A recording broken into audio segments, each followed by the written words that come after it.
Friends, welcome to my channel. तो आज हम लोग देखने वाले हैं क्लास 8 एनसीईआरटी का चैप्टर 6। अगर आप लोगों ने 5 क्लासेस नहीं देखे हैं तो ज़रूर देखिएगा, प्लेलिस्ट में जाइए, वो सारी क्लास है। अगर आप लोग सीटेट में अच्छे नंबर साइंस में लाना चाहते हैं तो आपको एनसीईआरटी पढ़ना ही पड़ेगा।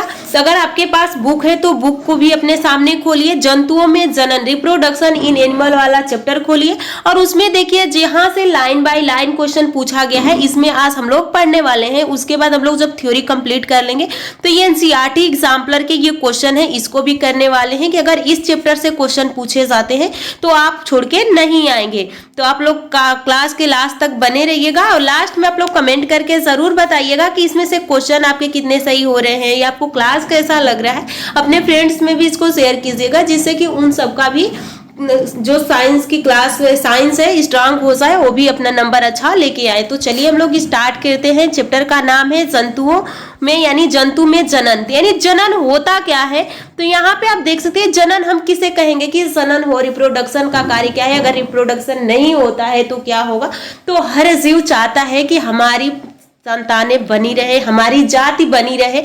तो वो अपनी जाति को बनाए रखने के लिए उसे जनन करना आवश्यक होता है, यानी वो अपने संतान को आगे बढ़ाने के लिए जनन करना जरूरी होता है और ये हर जीव जनन करते हैं। तो वही कहा, अपनी संख्या को बनाए रखने के लिए नए स्पीशीज संतान का उत्पन्न करना जनन कहलाता है। अब ये जनन करने में कितने प्रकार से जनन होता है, लैंगिक अलैंगिक, इनमें अंतर क्या है। तो जनन 2 प्रकार का होता है, सेक्सुअल रिप्रोडक्शन और एसेक्सुअल रिप्रोडक्शन। सेक्सुअल रिप्रोडक्शन में 2 होंगे, एक तो मेल होगा और एक फीमेल होगी। लेकिन यहीं पे अलैंगिक जनन में या तो मेल होगा या तो फीमेल होगी, यानी कोई भी एक पेरेंट्स है तो वो अपने बच्चों को संतान को जन्म दे सकता है। लेकिन लैंगिक में ऐसा नहीं है, लैंगिक में दोनों की जरूरी, अगर दोनों नहीं है तो जनन नहीं होगा, फर्टिलाइजेशन नहीं होगा, बच्चे का निर्माण नहीं होगा। तो चलिए हम लोग एक एक करके पढ़ना स्टार्ट करते हैं। तो यहाँ पे लैंगिक जनन यानी सेक्सुअल रिप्रोडक्शन क्या होता है, तो यहाँ पे देखिए मैंने लाइन बाय लाइन आप लोग को पढ़ाया गया है। आप लोग को जितनी भी क्लासेस हो गई उसमें लाइन बाय लाइन आपको पढ़ाया गया है कि क्वेश्चन कहाँ से बना है, किस तरह से बनेगा, और इसमें भी आपको लाइन बाय लाइन ही पढ़ाऊंगी जिससे कि यहाँ से क्वेश्चन पूछा जाए तो आप क्वेश्चन छोड़ के न आए। तो देखिए इस जनन में नर और मादा युग्मक का संलयन होता है, यानी नर मेल गैमेट्स और फीमेल गैमेट्स, युग्मक के जाइगोट का निर्माण होता है। जैसे यहाँ पे आप देख सकते हैं, यहाँ पे शुक्राणु है, ये है शुक्राणु, ये है अंडाणु। अंडाणु गोल होता है, शुक्राणु इस तरह से होता है। दोनों का क्या हुआ, यहाँ पे ये अंडाणु हुआ, यहाँ पे शुक्राणु आके मिल गया, यहाँ पे संलयन हो गया। तो इसको हम लोग, ये है आप लोग का, ये है युग्मक यानी सिंगल जो है युग्मक है, लेकिन ये क्या बन गया, युग्मनज बन गया। तो ये दोनों पॉइंट में ध्यान दीजिएगा, यानी ये गैमेट्स है और ये जाइगोट है। जब दोनों मिल जाए यानी संलयन हो जाए तो वहां पे जाइगोट का निर्माण हो जाएगा, और जब दोनों अलग अलग है तो वहां पे क्या होता है, यानी गैमेट्स का निर्माण होता है, यानी वो गैमेट्स ही रहता है। तो यहाँ पे आप देख सकते हैं वही कहा गया है कि यहाँ पे युग्मक का संलयन से युग्मनज का निर्माण होता है। इस जनन में अधिक भिन्नता वेरिएशन आती है। तो भिन्नता का मतलब कि बहुत सारे चेंजिंग आती है। आप देखते हैं जैसे कि मानव में ही देखिए तो क्या जो बच्चे होते हैं हूबहू अपने माता पे या पिता पे नहीं होते हैं, बहुत सारे वेरिएशन उनमें विभिन्नताएं देखी जाती है। इस प्रकार के जनन में असमान लिंग के एक युग्मक की आवश्यकता होती है।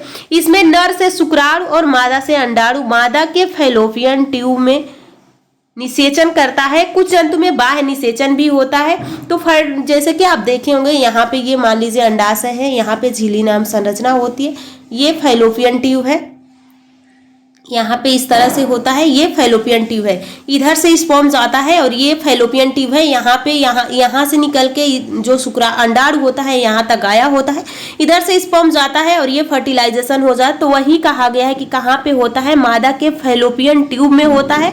तो कुछ में एक तो बाह्य निषेचन भी होता है, आंतरिक निषेचन भी होता है। तो आंतरिक निषेचन, बाह्य निषेचन याद कीजिएगा, अक्सर पूछा जाता है मछली में होगा, मेढक में होगा, यानी ये बाह्य निषेचन जलीय जीवों में ही होता है और आंतरिक निषेचन हर जीव में होता है। तो ये इक्वेटिक यहाँ पे क्रेटेयर्स में पूछा जाए कि कहाँ पे जो आंतरिक निषेचन होता है, बाह्य निषेचन होता है, वो जलीय जीवों में होता है। ये अपने अंडाणु को बाहर छोड़ती हैं और फिर अपने स्पर्म को बाहर छोड़ते हैं, वहीं पे संलयन हो जाता है। यहाँ पे नर जनन जनन अंग हम लोग पढ़ने वाले हैं। तो यहाँ पे आप देखिए नर जनन अंग क्या होता है, मेल रिप्रोडक्शन ऑर्गन्स। यहाँ पे इसमें एक जोड़ी वृषण, 2 शुक्राणु नलिका तथा 1 सीसन होता है। वृषण नर युग्मक उत्पन्न करता है जिन्हें शुक्राणु कहते हैं। हर शुक्राणु में कोशिका के समान संगठक पाया जाता है, यानी कोशिका के समान का मतलब, संगठक का मतलब माइटोकॉन्ड्रिया होगा, सेंट्रोसोम होगा, गोल्जी बॉडी होगा, न्यूक्लियस होगा, राइबोसोम होगा, यानी हर कोशिकांग उसके अंदर होता है। गर्भावस्था के समय वृषण उदर गुहा में स्थित होता है। जब बच्चा गर्भ में रहता है अपने माँ के, तो उसका जो वृषण होता है और उदर में यानी पेट में रहता है, वही कहा गया है। जो जन्म के ठीक पहले स्क्रोटम में चला जाता है। स्क्रोटम की मदद से वृषण का ताप नियंत्रित होता है।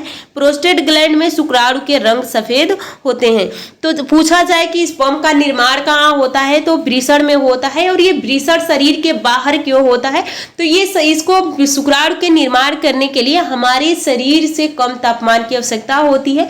तो हमारे शरीर का तापमान 37 डिग्री सेल्सियस होता है, लेकिन इसका 2 से 3 डिग्री सेल्सियस कम तापमान होना चाहिए। आगे देखिए, प्रोस्टेट ग्लैंड एक ग्रंथियां हैं जो कि हार्मोन्स रिलीज करती है। यहाँ पे आप देख सकते हैं, देखिए यहाँ पे ये शुक्राणु नलिका है, ये सीसन है। आगे देखिए यहाँ पे मानव नर ये वृषण है, वृषण में ही शुक्राणुओं का निर्माण होता है। आगे देखिए यहाँ पे अभी हम लोग स्पर्म का स्ट्रक्चर है। स्पर्म के बारे में देखिए, अगर स्पर्म से क्वेश्चन पूछ लिया जाता है तो किस तरह से क्वेश्चन बन सकते हैं। आपके बुक में स्पर्म यानी शुक्राणु की हेडिंग दी है, वहां पे देखिए यह 3 भागों में बटा होता है। ये इसकी संरचना इस तरह से होती है, ये एक्रोसोम होता है, ये सिर होता है और ये पूंछ होती है। तो इसके 3 भाग होते हैं। इसका पूंछ इसको गति दिशा प्रदान करती है, मध्य वाला भाग शुक्राणु को पोषण प्रदान करता है, शीर्ष वाला भाग अनुवांशिक लक्षण एवं लिंग निर्धारण करता है। तो ये एक्रोसोम होता है, अंडाणु की दीवार को तोड़ने का कार्य करता है। इसमें डीएनए आरएनए यानी अनुवांशिक पदार्थ पाया जाता है।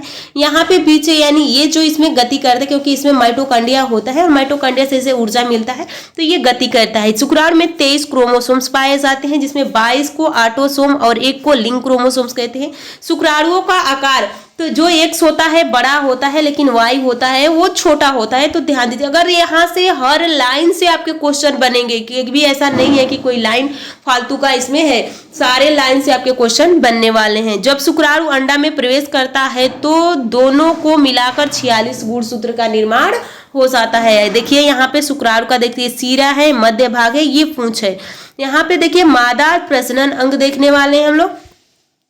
तो फीमेल रिप्रोडक्शन ऑर्गन, इसमें एक जोड़ी अंडाशय, अंडवाहिनी तथा गर्भाशय होता है।